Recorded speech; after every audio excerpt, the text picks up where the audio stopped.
నిమిషాలు దేవుని మాటలు ఆలకిద్దాం. దేవుని మాట వినే సమయం. It is time for hearing God's word. ప్రియమైన బిడ్డలారా, యేసుక్రీస్తు వారు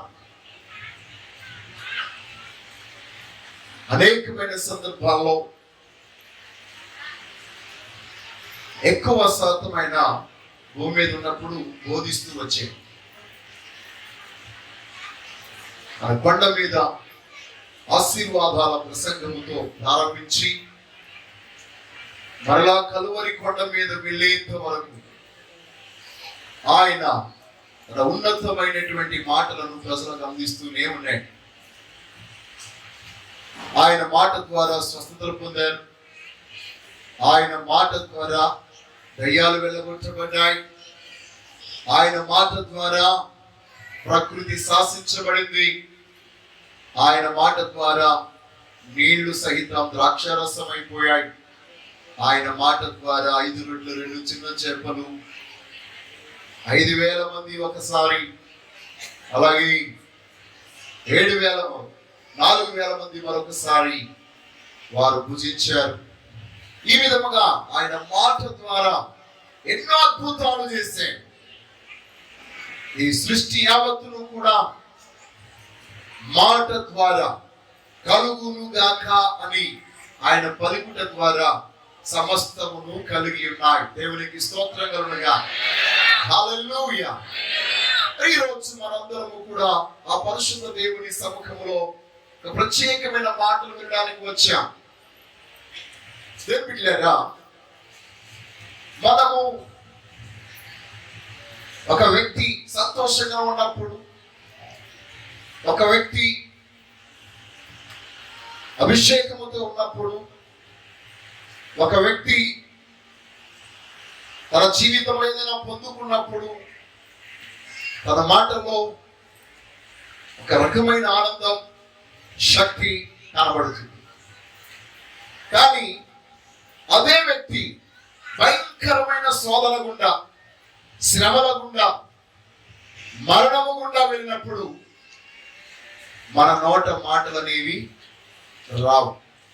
మాట్లాడడానికి అవకాశమే ఉండదు. కానీ ప్రభువైన యేసుక్రీస్తు వారు రాత్రి నుండి, ఆయన పట్టబడినటువంటి రాత్రి నుండి అంతఃపురములో నిలవబడి అందరి చేత కొట్టబడి అవమానించబడి ఆయనకి త్రాగడానికి ఒక చుక్క నీళ్లు కూడా ఇవ్వకుండా మరుసటి రోజు అనగా గుడ్ ఫ్రైడే శుక్రవారం అందు సిలువ యొద్దకు కలువరి గిరి అనగా గొల్గొతా కొండ దగ్గరికి సిలువను మోసుకుని పోతూ దారి పొడుగున కొరడాలతో కొడుతూ భయంకరమైన రీతిలో హింసించి ఆయన రక్తమంతటిని వచ్చిన తర్వాత అనేక మంది ప్రారంభంలో ఆయన సభకు విడిచికెళ్ళినప్పుడు వేలాది మందిగా ఆయన వెంబడించారు. ఆయనకు ఒక్కొక్క గడియలో జరుగుతున్న హింసను, శ్రమను, కష్టాన్ని చూచి అలాగ కొంతమంది జనాభా తగ్గిపోతూ వచ్చారు. శిలువ యాత్ర కొనసాగుతున్నప్పుడు కొందరు ఎగతాళి చేయడానికి, కొందరు అవమానించడానికి, మరికొందరు అయ్యో ఈయనకి ఎందుకు ఇంత శ్రమ అని జాలిపడుతూ చూసిన వాళ్ళు చాలా మంది ఉన్నారు. అలాగ వెంబడించుకుంటూ వస్తున్నటువంటి వాళ్ళు కొంతమంది, మరి చాలా తక్కువ మంది మాత్రమే, వేలలో లెక్క పెట్టవచ్చు. ఆయన సిలువ మీద ఆయన ఎత్తినప్పుడు చాలా తక్కువ మంది మాత్రమే సిలువకు సమీపంగా ఉన్నారు. దేవునికి స్తోత్రం కలుగునుగా. ఆ సిలువకు సమీపంగా ఉన్నటువంటి వారిని చూచి ఆయన పుల్పీటి మీద, ఎత్తైన కొండ మీద ఉన్నప్పుడు ఏ విధముగా ఆయన మాట్లాడాడో అదే రాజ టీవీతో కలువరి సిలువలో ఆయన వేలాడుతూ కూడా ఆయన పలికిన మాటల గురించి పరిశుద్ధ గ్రంథంలో మనము చూస్తూ ఉన్నాం. దేవునికి స్తోత్రము కలుగుగా. హల్లెలూయా. యేసుక్రీస్తు వారు సిలువ వేయబడ్డారా అనే అనుమానం ఇంకా చాలా మందిలో ఉంది. ఎందరి అనుమానాలున్నా ఆయన సిలువ వేయబడి ఉన్నాడు అని రోమా సామ్రాజ్యమే సాక్ష్యం. దేవునికి స్తోత్రం కలుగుగా. హల్లెలూయా. ప్రియమైన బిడ్డలారా, యేసుక్రీస్తు వారు సిలువ వేయబడక మునిపే 100 సంవత్సరాలకు పూర్వమే సిలువ మరణాలు ఉన్నాయి. అంతకుముందే రోమీయులు ఎవరినైనా కఠినముగా శిక్షించాలంటే వారు సిలువ వేసేవారు. శిక్షలలో కఠినమైన శిక్షయే సిలువ. వాళ్ళు శిరసాలలో వేసి బండాలలో చీకటి కొట్టులో వేయడం ఒకటి, ప్రాణాలతో కొట్టించడం ఒకటి.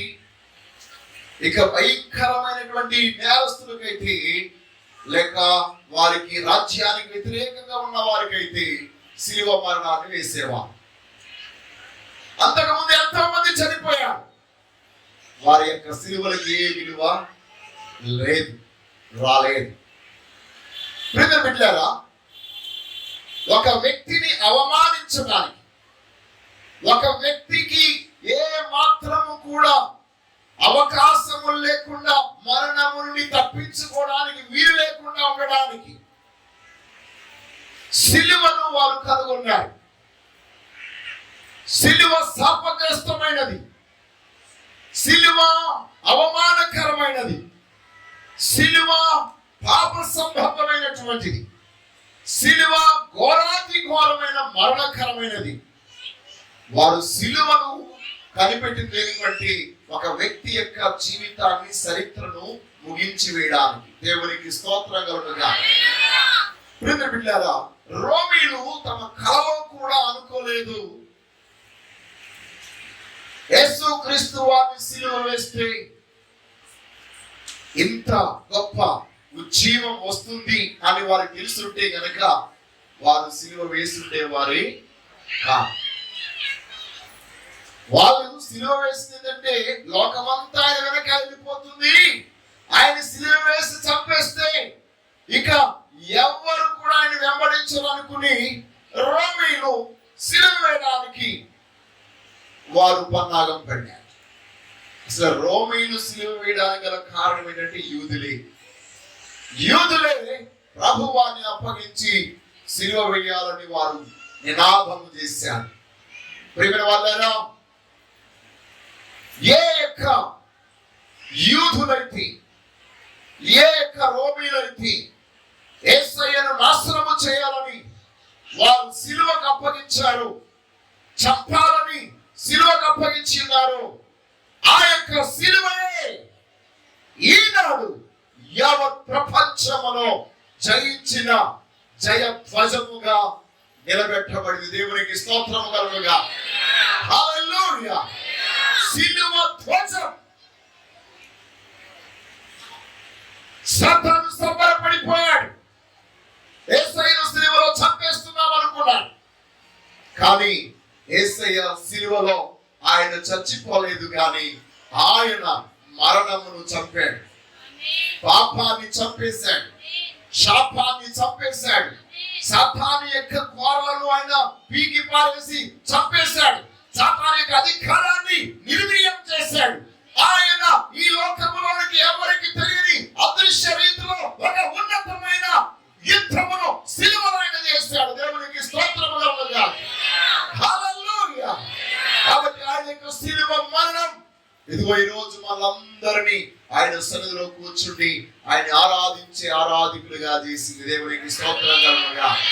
అందులో అపోస్తలుడైన పౌలు కొరింథీయులకు రాసిన మొదటి పత్రిక 15వ అధ్యాయం 3వ వచనములో మనం చూసినప్పుడు, నాకు ఇయ్యబడిన ఉపదేశమును మొదట మీకు అప్పగించితిని, అదేమనగా లేఖనముల ప్రకారము క్రీస్తు మన పాపముల నిమిత్తము మృతి పొందెను, సమాధి చేయబడెను. చదవబడినటువంటి లేఖనములో దేవుడు మనతో మాట్లాడును గాక. ఆమేన్. ప్రియమైన బిడ్డలారా, అపోస్తలుడైన పౌలు ఇక్కడ అంటున్నాడు, నాకు ఇవ్వబడిన ఉపదేశమును మొదట మీకు అప్పగించుచున్నాను. దేవునికి స్తోత్రం కలుగును గాక. పౌలు గారికి ఇవ్వబడిన ఉపదేశం ఏంటి? పౌలు గారికి ఎవరి ఉపదేశాన్ని ఇచ్చారు?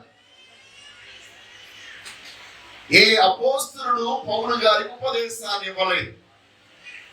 ఏ అధికారి, ఏ ప్రభుత్వము ఉపదేశాన్ని ఆయనకి ఇవ్వలేదు. అతడు రోమా పౌరుషత్వము గలవాడు, ఒక గొప్ప పరిసయుడు, అన్ని విషయాల్లో ధర్మశాస్త్రంలో గొప్ప పాండిత్యము కలిగినటువంటి వ్యక్తి, అనేకుల యొక్క గొప్ప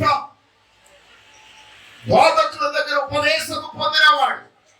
కానీ ఏ బోధకుడు అతనికి ఈ ఉపదేశాన్ని అప్పగించలేదు. దేవునికి స్తోత్రం కలుగుగా. బోధకుల కంటే గొప్ప బోధకుడైన ప్రభువైన యేసు క్రీస్తు వారే అరేబియా ఎడారిలో పౌలు గారు ఉన్నప్పుడు ఆయనకు ప్రత్యక్షమై ఆయనతో స్వయముగా మాట్లాడి, ఇదిగో నేను లేఖనముల ప్రకారము ఈ లోకమునకు వచ్చి మరణించి ఉన్నాను. లేఖనముల ప్రకారము నేను సమాధి చేయబడ్డాను. మూడవదిగా లేఖనముల ప్రకారము నేను పునరుత్థానుడనై తిరిగి లేచి ఉన్నాను. దేవునికి స్తోత్రం కలుగుగా. హల్లెలూయా. ఎందుకో తెలుసా? ఈ వ్యక్తి ఎవరైతే ప్రభువుని ఆరాధిస్తున్నారో, సేవిస్తున్నారో వారందరినీ నాశనం చేసేవాడు. కానీ అటువంటి వ్యక్తికి యేసయ్య ఉన్నతమైన ప్రత్యక్షతనిచ్చి ఆ గొప్ప ప్రత్యక్షత ద్వారా ఈ ఉపదేశమును అనుగ్రహించాడు. దేవునికి స్తోత్రం కలుగుగా. ఈ రోజు ఈ శుభ శుక్రవారం నందు మీ అందరికీ ఈ యొక్క ఉపదేశము అనుగ్రహించబడును గాక. హల్లెలూయా. ఈ ఉపదేశము ద్వారా మీ జీవితంలో ప్రతి పరిస్థితి నుంచి మీరు విడుదల పొందుదురు గాక. ఈ సిలువ ఉపదేశం, యేసు క్రీస్తు వారి యొక్క సిలువ మరణం యొక్క ఉపదేశం మానవుని యొక్క జీవితంలో ఉన్న ప్రతి పరిస్థితుల్లో నుండి విడిపించడానికి, విమోచించడానికి శక్తివంతమైనదైన దేవునికి స్తోత్రం కలుగుగా. యేసు క్రీస్తు వారి యొక్క ఉపదేశం నుంచి ఇక్కడ చెప్పబడిన మాట,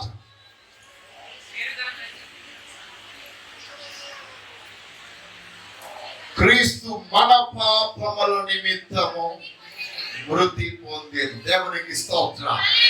ఈ రోజు ఇక్కడ కూడి వచ్చిన ప్రతి ఒక్కొక్కరికి వ్యక్తిగతంగా పొందవలసిన ఉపదేశం ఏంటంటే, నీ పాపముల కొరకు, నా పాపముల కొరకు యేసు క్రీస్తు వారు కలువరి శిలువలో మృతి పొంది ఉన్నాడు. ఈ ఉపదేశం ఎవరి యొక్క జీవితంలో అయితే పొందుకుంటారో వారి బ్రతుకు ఉన్నతమైన ఆశీర్వాదాలకు నిలయంగా మారుతుంది. దేవునికి స్తోత్రం కలుగుగా. హల్లెలూయా. యేసుక్రీస్తు వారు నీ కొరకు మృతి చెంది ఉన్నారని నీవు విశ్వసించినట్లయితే నీవు చచ్చిపోనవసరం లేదు. ప్రతి దానికి, ప్రతి కష్టానికి, ప్రతి రోగానికి, ప్రతి నిందకు, ప్రతి అవమానానికి, అప్పులకు, నిందలకు, ఉద్యోగము లేదని, పని లేదని, వ్యాపారం లేదని, బాగోలేదని, చచ్చిపోతాను చెప్పనవసరం లేదు. మన కొరకు ప్రభువైన యేసు క్రీస్తు వారు మృతి చెందారు. దేవునికి స్తోత్రం కలుగుగా. హల్లెలూయా. ఆయన మరణించే ముందు పలికిన 7 మాటలు చాలా ప్రాముఖ్యమైనవి. ఆ 7 మాటలు మనం గమనించినట్లయితే బిడ్డలారా, మన జీవితంలో ఒక ఉన్నతమైన ఆశీర్వాదాన్ని మనం పొందుకుంటాం. దేవునికి స్తోత్రం. యేసుక్రీస్తు వారు మొట్టమొదటి పలికినటువంటి మాట లూకాసు వార్త 23వ అధ్యాయం 34వ వచనంలో ఈ విధంగా చెప్పబడింది. యేసు, తండ్రి, వీరేమి చేయుచున్నారు వీరు ఎరుగరు గనుక వీరిని క్షమించమని చెప్పారు. దేవునికి స్తోత్రం కలుగుగా. హల్లెలూయా. యేసుక్రీస్తు వారు మొట్టమొదట పలికినటువంటి మాట, ఆయన భూమి మీద ఉన్నప్పుడు ఏ మాట పలకలేదా? ఎన్నో ఉపదేశాలు చేశారు. వేల కొలది, కోట్ల కొలది, లక్షల కొలది జనాభాకు ఆయన గొప్ప గొప్ప ఉపదేశాన్ని అందింపజేశారు. కానీ ఆ భయంకరమైన వాతావరణంలో, ఆ క్లిష్ట పరిస్థితుల్లో ఆయన పలికినటువంటి మాటలు ఈ ప్రపంచాన్ని ఉన్నతమైన రీతిలో మార్చగలిగే మాటలు. దేవునికి స్తోత్రం కలుగుగా. ఏంటైనా పలుకుతున్న మాట ఇక్కడ గమనించినప్పుడు ప్రియమైన వాళ్ళారా, యేసుక్రీస్తు వారు అంటున్నారు, తండ్రి వీరేమి చేయించున్నారో వీరు ఎరుగరు గనుక వీరిని క్షమించుము. దేవునికి స్తోత్రం కలుగుగా. అంటే అర్థం ఏంటి? యేసుక్రీస్తు వారందరూ చేసినటువంటి భయానకమైన దోషణను, హింసను, శ్రమను, వారు కొట్టిన దెబ్బలన్నింటినీ సహించి ఆయన క్షమించాడు. కానీ ఆయన తండ్రి మాత్రం క్షమించలేదు. దేవునికి స్తోత్రం కలుగుగా. హల్లెలూయా, హల్లెలూయా. His father, he don't want to forgive them. వారిని ఎవరిని క్షమించడానికి ఆయనకి ఇష్టం లేదు. ఆయన యొక్క ఉగ్రత భయంకరముగా వారి మీదకి దిగి రావడానికి సిద్ధంగా ఉంది. అందుకొరకే ఆ ఉగ్రత దిగి వస్తే ఆ రోమా సామ్రాజ్యమే కాదు, ఇశ్రాయేలు దేశమే కాదు, యెరూషలేములో ఉన్న వారందరూ నాశనం అయిపోతారు. భయంకరమైనటువంటి ఉగ్రత, దేవుని యొక్క కోపం మామూలుగా ఉండదు. ఆయన ఒక్కసారి ఉగ్రుడైతే పర్వతాలు సహితం మైనములా కరిగిపోతాయి, కొవ్వొత్తులాగా కాలి బూడిదైపోతాయి. ఆయన మహా ఉగ్రుడే, భయంకరుడు, అగ్ని స్వరూపుడైన దేవుడు, దహించు అగ్ని అయిన వాడు. అందుకొరకు అయ్యో తండ్రి, నేను ఇవన్నీ సహించాను, నేను ఇవన్నీ భరించాను, నేను ఇవన్నీ సహించడానికి ఇంకా సహించడానికి నేను సిద్ధంగా ఉన్నాను. కాబట్టి తండ్రి వారిని క్షమించు. దేవునికి స్తోత్రం కలుగుగా. హల్లెలూయా. ప్రియమైన వాళ్ళ ఒక మాట మీరు గమనించండి. సారీ, నన్ను క్షమించు అని చెప్పడం చాలా సులువు, క్షమించడం మాత్రం చాలా కష్టం. ఎందుకని? క్షమించడం అనేది మాటతో చెప్పింది కాదు. ఒక వ్యక్తి నీకు ఎంత నష్టం కలిగించినా, ఎంత కష్టాన్ని కలిగించినా, ఎంత బాధను కలిగించినా, నీ జీవితమే, నీ ప్రాణమే ఆ యొక్క విషయంలో పోయినా నీవు దాన్ని తట్టుకునే శక్తి నీకుంది కాబట్టి నీవు క్షమించగలుగుతున్నావు. దేవునికి స్తోత్రం కలుగుగా. క్షమించడం అంటే అప్పుడే ఓకే సారీ చెప్పారు, ఓకే క్షమించేశారు అన్న తర్వాత వీడు నాకు సారీ చెప్తాడా, వీడి పని తర్వాత చెప్తా అని చెప్పి మాట కాదు క్షమించడం అంటే. దేవునికి స్తోత్రం కలుగుగా. యేసుక్రీస్తు వారు మనందరినీ క్షమించి ఉన్నాడు. క్షమించడానికి గల కారణం ఏంటి? ఎప్పుడైతే ఆయన నిన్ను క్షమించి ఉన్నాడని చెప్పి ఉన్నాడో అప్పుడే నీవు ఆయనకి వ్యతిరేకంగా చేసిన పాపం, దోషం, అతిక్రమం, నీవు నీ జీవితంలో నువ్వు మోసుకుంటున్న నీ శాపము అన్నీ కూడా ఆయన మీద పడి ఉన్నాయి. దేవునికి స్తోత్రం కలుగుగాక. హల్లెలూయా. ఈ యొక్క దినాన మన యొక్క జీవితంలో ఆ భయంకరమైనటువంటి దోషమును మనం ఎవ్వరము భరించలేం, మోయలేం. ఈ లోకానికి క్షమాపణ అనే మాట నచ్చదు, కానీ పరలోకంలో చేరాలంటే మనం క్షమించబడాలి. దేవునికి స్తోత్రం కలుగుగా. హల్లెలూయా. ఈ లోకానికి వచ్చినటువంటి ఏ దేవుడు కూడా ఎవరిని క్షమించలేదు. దుష్ట శిక్షణ, శిష్య రక్షణ అన్న, కానీ ప్రభువు యేసుక్రీస్తు వారొక్కరే నశించి పోవచ్చున్న వారిని వెదకి రక్షించడానికి ఈ లోకానికి వచ్చిన మాత్రమే కాదు, మనందరినీ ఆయన క్షమించి మన పాపములన్నిటిని ఆయన మీద వేసుకొని మన కొరకై ఆయన కలువరి సిలువలో మరణించాడు. దేవునికి స్తోత్రం కలుగుగా. హల్లెలూయా, హల్లెలూయా. అందుకొరకు ఆయన క్షమించుటకు అధికారము కలిగిన వాడిగా ఉన్నాడు. పాపులను ఆయన క్షమించాడు, దోషభరితులను క్షమించాడు, హింసించు వారిని ఆయన క్షమించాడు. పాపాత్మలను స్త్రీ మీదకు వచ్చినప్పుడు అమ్మా నీ పాపములు క్షమించబడ్డాయి అని ఆయన చెప్పినప్పుడు వెంటనే సమాధానముతో ఆమె ఇంటికి తిరిగి వెళ్ళింది. పక్షవాయువు గలవాడు రోగము చేత అనేక సంవత్సరాలు బాధపడుతూ వచ్చినప్పుడు కుమారుడా నీ పాపములు క్షమించబడ్డాయని చెప్పగానే అతను రోగము నుంచి విడుదల పొంది స్వస్థితుడై వెళ్ళాడు. దేవునికి స్తోత్రం కలుగుగాక. ఈ రోజు యేసయ్య పలుకుతున్న క్షమాపణ మాట మీ జీవితంలో మీరు పొందుకున్నట్లయితే ఆ ఉపదేశం మీరు ఎప్పుడైతే పొందుకుంటారో మీరు బంధకాలం నుండి విడుదల పొందుతారు. దేవునికి స్తోత్రం కలుగుగాక. In the mighty name of Jesus. యేసయ్య క్షమాపణ మాట వినడము కాదు, ఆ విన్న మాట ద్వారా నీలోనికి జీవము ప్రవహించి నీ నరాలలో మూలుగలో ఎముకల్లోనికి దేవుని యొక్క శక్తి ప్రవహింపజేయబడి ఇప్పుడే నీ విడుదల పొందుతావు. ఆయన క్షమాపణ చర్చిలో నిన్ను బ్రతికిస్తుంది. ఎవరైనా ఎవరి ద్వారా నా క్షమాపణ పొందకపోతే ముఖము చూడడానికి చెల్లదు. వాళ్ళని చూస్తే ముఖం చచ్చిపోయినట్టు అయిపోతుంది. మన జీవము మన ముఖంలో జీవం అనేది ఉండదు, తెల్లబారిపోయి ఉంటాయి. కానీ యేసయ్య క్షమాపణ ఈ రోజు మనలో ఉన్న అందరిలోనికి జీవాన్ని ప్రవహింపజేస్తుంది. దేవునికి స్తోత్రం కలుగుగా. మరణానికి లోని నిన్ను వెంటనే జీవంలోనికి ప్రవేశింపజేస్తుంది. చీకటిలోనికి వెళ్ళిపోతున్న నిన్ను వెలుగులోనికి ప్రవహింపజేస్తుంది. నరకానికి వెళ్ళిపోతున్న నిన్ను పరలోకానికి నడిపిస్తుంది. దేవునికి స్తోత్రం కలుగుగా. యేసయ్య క్షమాపణ నీ జీవితానికి ఉన్నత ఆశీర్వాదాలకు వారధిగా ఉంది. ఏమైందండి? ఏ రోజు యేసయ్య మాట వినగానే మీకు స్వస్థత కలుగునుగా, విడుదల కలుగునుగా. మిమ్మల్ని బాధిస్తున్న సుగరు రోగం వ్యాధి బాధ ఏదైనప్పటికీ యేసు నామములో బయటికి పోవునుగాక. ఈ రోజు ఆయన యొక్క క్షమాపణ ఆ ఉపదేశాన్ని ఇప్పుడు పొందాలి మనం. దేవునికి స్తోత్రం. యేసయ్య ఆ యొక్క అపోస్తలుడైన పౌలు ఏ ఉపదేశాన్ని పొందాడో ఈ రోజు ఆ ఉపదేశాన్ని మనం కూడా ఏం చేయాలండి? పొందాలి. నా మాట అర్థమవుతుందా మీకు? Are you understanding what I'm saying? Hello? యేసయ్య ప్రభువా తండ్రి వీరేమి చేస్తున్నారు, వీరు క్షమించు కాదు. ఆయన చెప్పిన మాటలో ఎంత గొప్ప శక్తి ఉందో తెలుసా?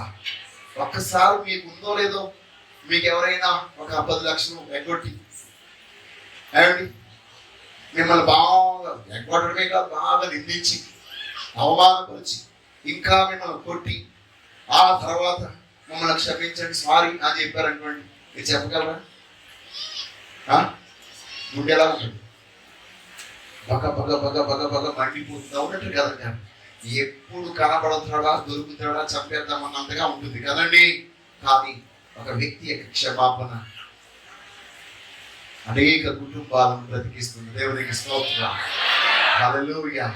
ఈ రోజు యేసయ్య క్షమాపణ ద్వారా మనమందరం బ్రతికించబడ్డాం, విడుదల పొంది ఉన్నాం. ఆ ఒక్క మాట ద్వారా దేవుని యొక్క ఉగ్రత మన మీదకి రాకుండా కాపాడబడ్డాం. దేవునికి స్తోత్రం కలుగుగాక. ఆయన క్షమాపణ అనే మాట మన మీదకు దేవుని ఉగ్రతను రాకుండా అడ్డుపరిచేసింది. వీరు అని అన్నారు. ఎందుకని? ఆ వీరిలో నీవు నేను మనందరం ఉన్నాం. దేవునికి స్తోత్రం. మంచిది. కాబట్టి ఆయన క్షమించుటకు అధికారం గలవాడు. రెండవదిగా మనం చూసినట్లయితే పిల్లారా, రెండవదిగా లూకా సువార్తలో 23వ అధ్యాయం 43వ వచనం. అందుకాయన వానితో నేను నీవు నాతో కూడా. దేవునికి స్తోత్రం కలుగుగా. ఇక్కడ పరలోకములోను భూలోకములోను జీవము మీదను మరణం మీదను సమస్తమైన వాటి మీదను తనకున్న అధికారమును బట్టి ప్రభువు వారు చెప్తున్నారు. ఆ యొక్క దొంగతో చెప్తున్నటువంటి మాట, ఆ భయంకరమైనటువంటి దొంగకి యేసుక్రీస్తు వారు ఎవరో బాగా తెలుసు. ఈయన నిందారహితుడనియు, ఈయన మరణానికి పాత్రుడు కాదనియు, ఈయన ఏ తప్పిదము చేయలేదనియు, ఈయన నిశ్చయముగా పరలోకానికి అధిపతి అనియు, ఈయన మరణం నుండి తప్పించడానికి శక్తిమంతుడనియు ఈ దొంగ ఎరిగి ఉన్నాడు. దేవునికి స్తోత్రము కలుగుగాక. హల్లెలూయా. ఈ రోజు నీవు ఆయన ఎవరో ఎరిగి ఉంటే నీ జీవితంలో నీకు ఏం కావాలని అడిగే శక్తిమంతుడు. దేవునికి ఈ రోజు నీవు ఆయన ఎవరో ఎరిగి ఉంటే, ఆయన శిలువ మరణం పొందుతూ ఉన్నా నీకు కావాల్సింది నీకు ఇచ్చేస్తాడు. దేవునికి ఇష్టం. మరి ఆయన ఎవరు? పక్కనున్న దొంగ అంటాడు, నువ్వు రక్షకుడు అయితే ముందు నువ్వు సిలువ దిగు, ఆ తర్వాత నన్ను దిప్పు అంటున్నాడు. కానీ ఈయన అంటాడు, నువ్వు అలాగ మాట్లాడు. ఆయన ఎవరో తెలుసా? ఆయన ఏ పాపమో చేయలేదంటే ఈయన ప్రభు గురించి బాగా ఎరిగిన వాడిగా ఉన్నాడు. దేవునికి స్తోత్రం. ఈ రోజు, ఈ గుడ్ ఫ్రైడే రోజు యేసు ఎవరో మీరు అందరూ ఎరుగుదురు గాక. ఆయన ఎవరో మీరు ఎరిగిన వారుగా ఉంటే మీరు ఏం అడిగితే అది ఇవ్వడానికి ఆయన సిద్ధంగా ఉన్నాడు. ఈ దొంగ అన్నాడు, అయ్యా నీవు నీ రాజ్యములో నీవు నన్ను, నీ రాజ్యముతో నీవు వచ్చినప్పుడు నన్ను, అంటే ఈయన మరణించి పునరుత్థానుడై తిరిగి లేచి ఆయన మరలా తన సంఘము కొరకు ఈ లోకములకు వచ్చి తన రాజ్యాన్ని లోకములో స్థాపిస్తాడనే సత్యము ఈ కలువరి శిలువలో ఉన్నటువంటి దొంగకు కూడా ప్రత్యక్షమైంది. దేవునికి స్తోత్రం కలుగుగా. ఈ రోజు జీవముల దేవుని సంఘము యేసయ్య త్వరలో రానయ్యున్నాడనే సత్యం నీకు తెలుసా? నీవు ఎరిగి ఉన్నావా? యేసుతో పాటు శిలువలో వేలాడుతున్నటువంటి ఆ దొంగ యేసయ్య యొక్క గొప్పతనాన్ని ఎరగడం మాత్రమే కాదు, కానీ ఆయన తన రాజ్యముతో పాటు వస్తాడనే సత్యాన్ని తాను ఎరిగి ఉన్నాడు. దేవునికి స్తోత్రం కలుగుగా. అపోస్తలుడైన పౌలు తెస్సలోనికీయులకు రాసిన మొదటి పత్రిక 4వ అధ్యాయం 13 నుండి 17-18 వచనాల వరకు మనం చూసినట్లయితే యేసయ్య వచ్చి రాకడ గురించి మనం చూస్తున్నాం కదా. ఆయన తనతో పరిశుద్ధులను వెంట పెట్టుకుని వస్తాడనే మాట మనం వింటున్నాం కదా. ఆ గొప్ప ప్రత్యక్షతను ఈ దొంగ పొందుకున్నాడు. ఈ రోజు ఇక్కడ కూడి వచ్చిన ప్రతి ఒక్కరు దేవుని కూర్చున్న, క్రీస్తుని కూర్చున్న ప్రత్యక్షత పొందుకొందురు గాక. ఎప్పుడైతే ప్రత్యక్షత నువ్వు పొందుకుంటావో నిశ్చయముగా దేవుని యొక్క రాజ్యంలో నీవు స్థానాన్ని పొందుకుంటావు. వెంటనే అన్నాడు, నేడు నీవు నాతో కూడా, అంటే నీవు మరణిస్తావు, నేను మరణిస్తాను, నేను వెంటనే ఎక్కడ తీసుకెళ్తాను, నేను ఎప్పుడో అంటున్నాడు ఆయన. ఎప్పుడో ఎన్నో యుగాల తర్వాత జరగబోయే విషయాన్ని జ్ఞాపకం చేసుకోమన్నాడు ఈ దొంగ. కానీ ప్రభువేమో అప్పుడెప్పుడో కాదు నాయనా, ఇప్పుడే, నేనే. దేవునికి స్తోత్రం. ఈ రోజే దేవుడు మన జీవితంలో అద్భుతములు చేయను గాక. హల్లెలూయా. 3వ మాట మనం చదువు, యోహాను సువార్త 19వ అధ్యాయం 26-27.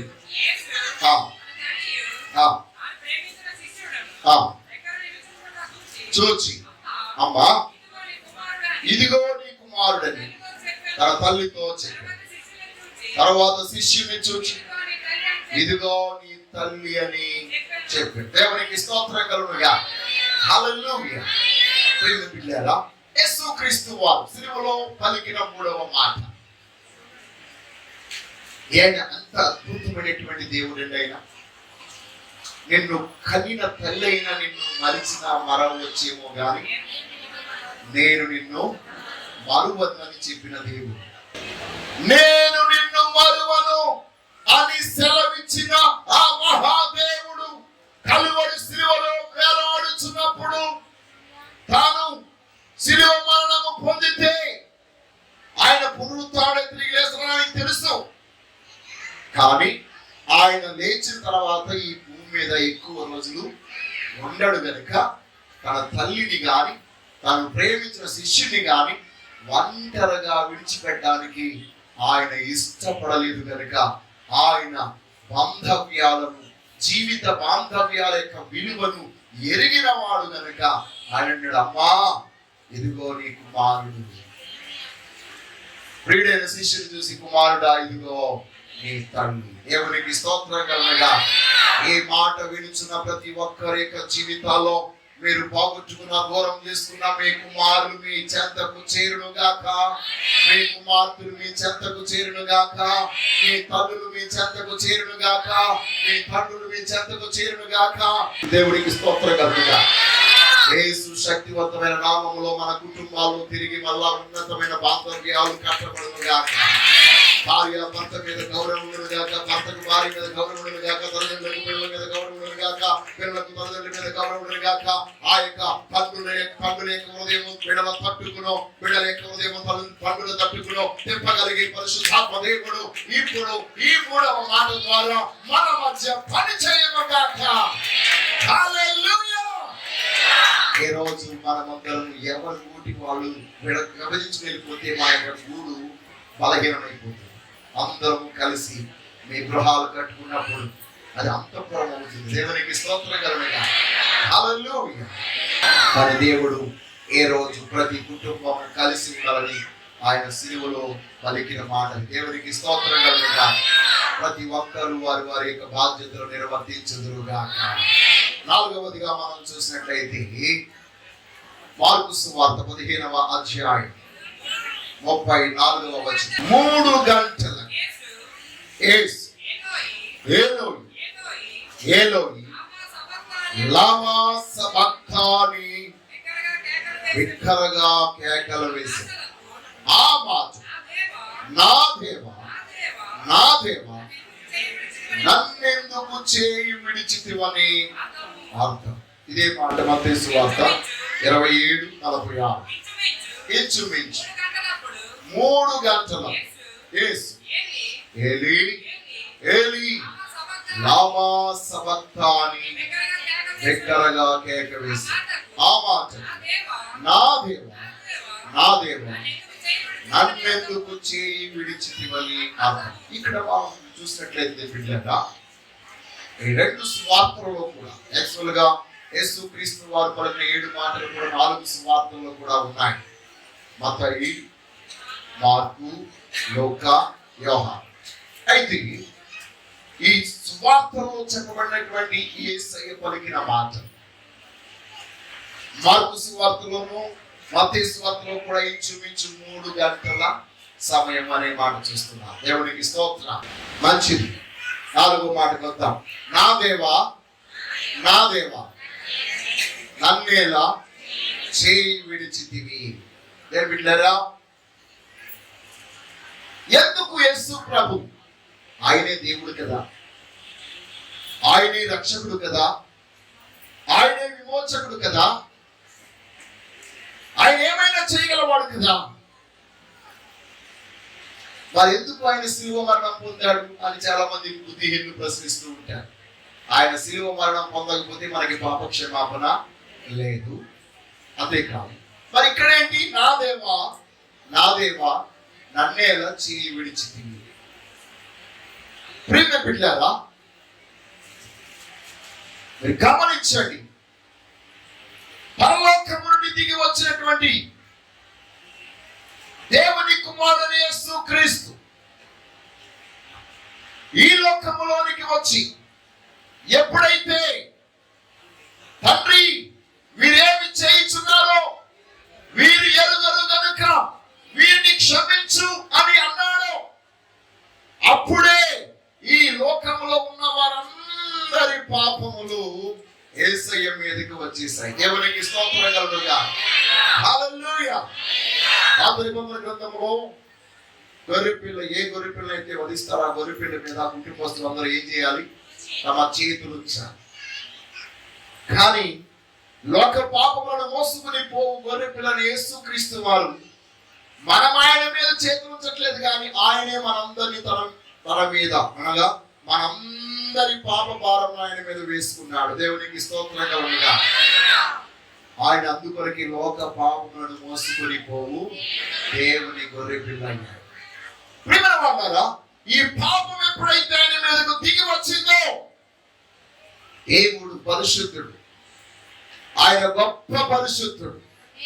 ప్రభువైన యేసుక్రీస్తు వారు గొప్ప పరిశుద్ధుడు. పరిశుద్ధుడైనటువంటి వ్యక్తి కనుక, పరిశుద్ధుడైన దేవుడు కనుక ఆయన పాపమును చూడలేడు, పాపమును సహించలేడు. అందువరకే పాపమునకు వెంటనే శిక్ష విధించేవాడు ఆయన. పాత నిబంధన కాలంలో వెంటనే శిక్ష వచ్చేసేది, కానీ ఇప్పుడు మనకు అలాగా రావడం లేదు. ఎందుకంటే మన కృపాయుగంలో ఉన్నాం. అసలు ఈ దేవుడు ఎక్కడున్నాడో అని అంటే చాలు, అప్పుడు చూపించేవాడు ఆయన. దేవునికి స్తోత్రం కలుగుగా. అన్న వాళ్ళందరూ భూగర్భంలో కలిసిపోయేవాడు. అమ్మో మేము ఇంకెప్పుడు అలాంటి మాట్లాడమనేవాడు అందరూ. దేవునికి స్తోత్రం కలుగుగా. కానీ బిడ్డలారా, ఇప్పుడు మనము కృపాకాలంలో ఉన్నాము కనుక కృపగలిగిన దేవుడు మనల్ని క్షమించేవాడు, రక్షించేవాడు, కాపాడువాడు కనుక మనందరి పాపమును యేసయ్య మీద వేసుకుని ఉన్నాడు కనుక ఆ పాపము యేసయ్యను దేవుడు అనగా తండ్రి విడిచిపెట్టి వెళ్ళిపోయినట్లు చేసింది. దేవునికి స్తోత్రం. పాపము దగ్గర ఆయన నివాసము చేసేవాడు కాదు. అందుకొరకే యేసుక్రీస్తు వారు ఈ మాట చెప్తున్నారు, దేవా నా దేవా నన్నేలా నీవు చేయి విడిచితివి. చాలా వేదనకరమైన విషయం. ఈ కీర్తన 22వ సంకీర్తనలో ఈ మాటలు మనం చూస్తాం. బిడ్డలారా, ఏ రోజు నీవు ఎవరి చేత చేతి విడవబడినా ఆ పరమ తండ్రి దేవుడు అంటున్నాడు కదా, నిన్ను విడువను ఎడబాయనని నేనే సెలవిచ్చితిని కదా అని వాగ్దానం చేసిన దేవుడు ఏ రోజు మనల్ని విడిచిపెట్టేవాడు కాదు. మనమెవ్వరము కూడా దేవుని ద్వారా విడవబడకుండా ఉండాలని మన కొరకు ప్రభువు యేసుక్రీస్తు వారు విడవబడ్డాడు. దేవునికి స్తోత్రం. అందుకొరకైనా విడవబడిన వాడు కాదు, తృణీకరింపబడిన వాడు గాను, విసర్జించబడిన వాడు గాను చేయబడ్డాడని యెషయా ప్రవచన గ్రంథము 53వ అధ్యాయంలో మనం చూస్తాం. కాబట్టి బిడ్డలారా, ఈ యొక్క దినాన నీవు ఉండవలసిన స్థానములో, నీ స్థితిగతులు ఉండవలసిన స్థానములో ప్రభువు వారు ఉన్నారు కనుక ఆయన దేవుని చేత విడవబడిన వాడయ్యాడు. ఆయన చెప్పిన ఈ మాట దేవునికి దూరముగా ఉన్న వాళ్ళందరినీ సమీపస్తుల్ని చేసింది. దేవునికి స్తోత్రం కలుగుగా. హల్లెలూయా. ఐదవదిగా మనం చూసినట్లయితే యోహాను సువార్త 19:28 అటు తర్వాత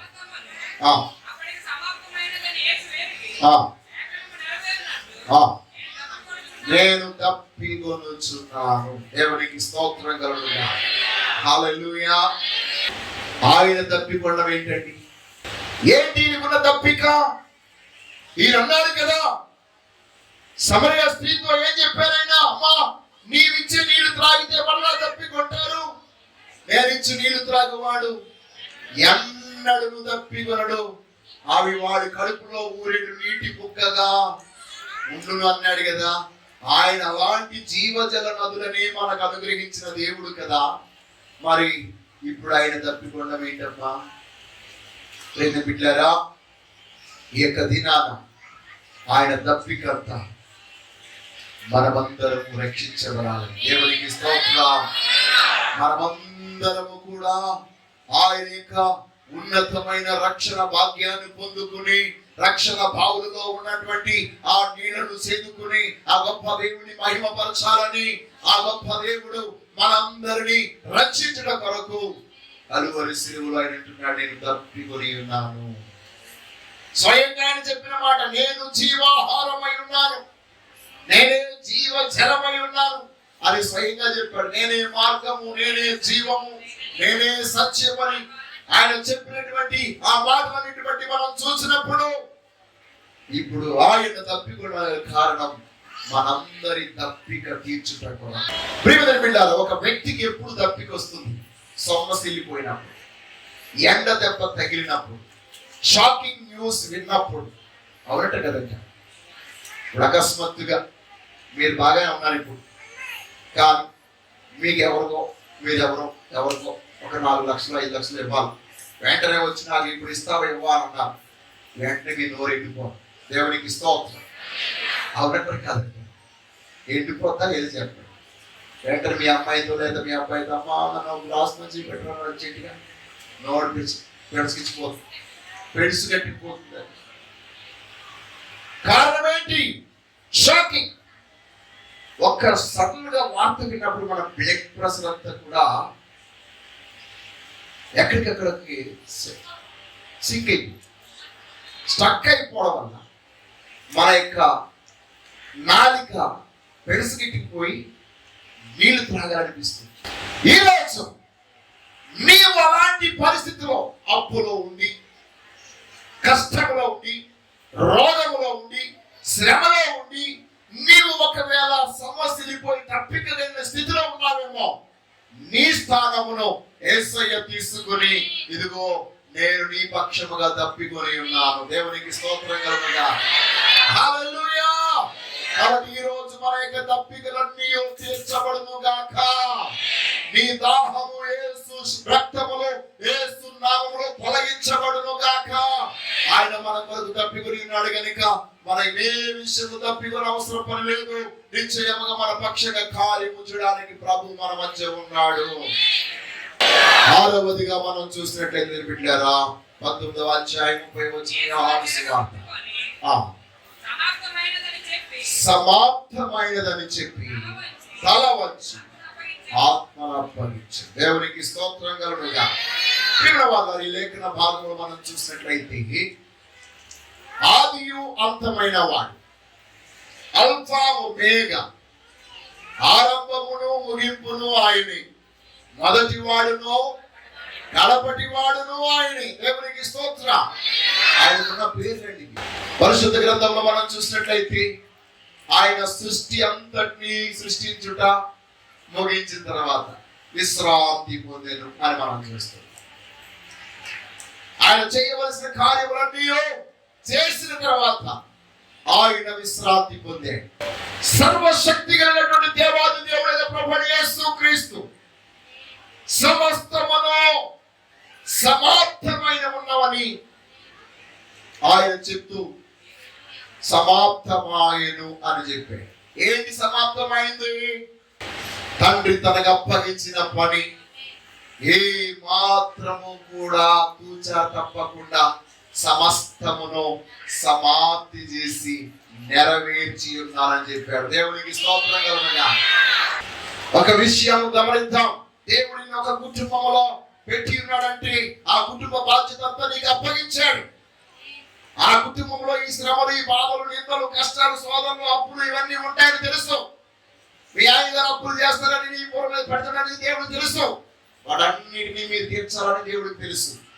అయినా మీరు చేయగలిగే శక్తిని దేవుడు మీకు అనుగ్రహింపజేస్తాడు కనుక ఎంతటి కష్టమైనదైనప్పటికీ ఆయన ద్వారా మీరు సమస్తమును సమాప్తి చేయగలరు. దేవునికి స్తోత్రం. హల్లెలూయా. హల్లెలూయా. దైవ చిత్తానికి మళ్ళీ మనం ఈ రోజు అప్పగించుకుందాము గాక. నేను ప్రభు యొక్క చిత్తమును నెరవేర్చి ముగించుదును గాక. ప్రభు వారు ధైర్యంగా చెప్పదగ్గర నేను సమాప్తి చేసి ఉన్నాను. సిలువలో సహితం, ఆ భయంకరమైన వేదనలో సహితం ఆయన తనకు అప్పగించిన పనిని సమాప్తి చేశాడు. యేసు ప్రభువు తనకు అప్పగించిన బాధ్యతను ఆయన ఏం చేశాడండి? నెరవేర్చాడు. 7వదిగా మనం చూసినట్లయితే లూకాసు సువార్త 23:46. అప్పుడు యేసు గొప్ప శబ్దముతో కేక వేసి, తండ్రి నీ చేతికి నా ఆత్మను అప్పగించుకొనుచున్నానని. దేవునికి స్తోత్రం కలుగుగా. బిడ్డలారా, ఎప్పుడు మన ఆత్మను దేవునికి అప్పగించాలి? ఎప్పుడు ఆయన తన ఆత్మను అప్పగించాడు? సమస్తమును సమాప్తి చేసిన తర్వాత. దేవునికి స్తోత్రం. హల్లెలూయా. బిడ్డలారా, చెయ్యలేక చచ్చిపోలేదు ఆయన. నా వల్ల కాదు అని చచ్చిపోలేదు ఆయన. ఎందుకు ఈ బ్రతుకొని చచ్చిపోలేదు ఆయన. సమస్తమును సమాప్తి చేసిన తర్వాత ఇక్కడ మరలా ధైర్యంగా చెప్తున్నాడు, తండ్రి నా ఆత్మను నీకు అప్పగించుచున్నా. దేవునికి స్తోత్రం కలుగుగా.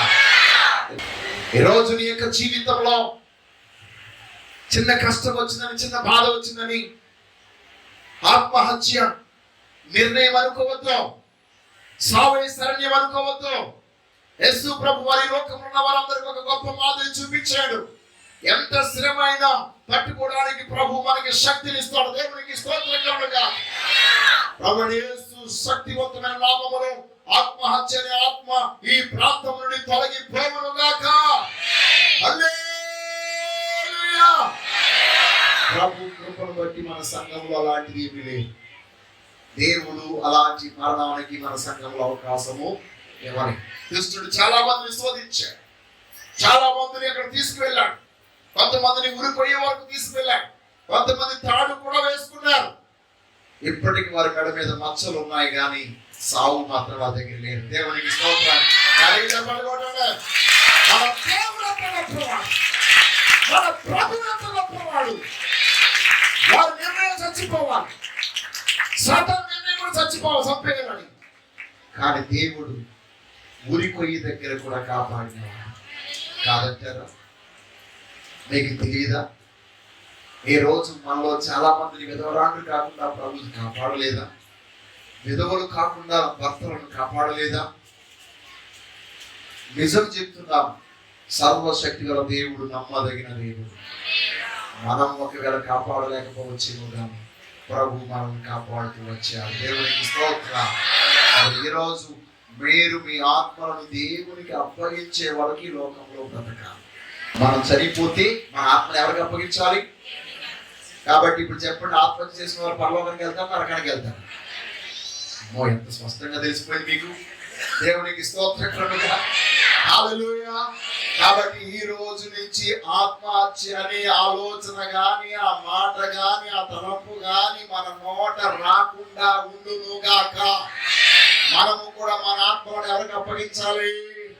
ఎందుకంటే ఆయన మనకు ఆత్మను అనుగ్రహించి కొన్ని బాధ్యతలు మనకు అప్పగించాడు. ఇవన్నీ నెరవేర్చిన తర్వాత మనకి మరణం నువ్వు రానైనా ఆయన మనల్ని ఎప్పుడైతే ఆయన పిలుస్తాడో ఆ పిలుపు విని మన ఆత్మకి అప్పగించి ఆయన రాజ్యానికి వెళ్ళిపోదాం. అంతవరకు కూడా ఈ భూమి మీద మనం ఉండవలసిందే. దేవునికి స్తోత్రం కలుగుగా. హల్లెలూయా. అలాంటి ఉన్నతమైనటువంటి కృపను దేవుడు మనకు అనుగ్రహింపజేసి ఈ సప్త స్వరాలలో, ఈ సప్త మాటల ద్వారా దేవుడు మరలా మిమ్మల్ని నూతన పంచుతున్న నూతన అభిషేకంతో నింపి నీతుల కృపలో భద్రపరుచుకుని ముందుకు నడిపించును గాక. ఆమేన్.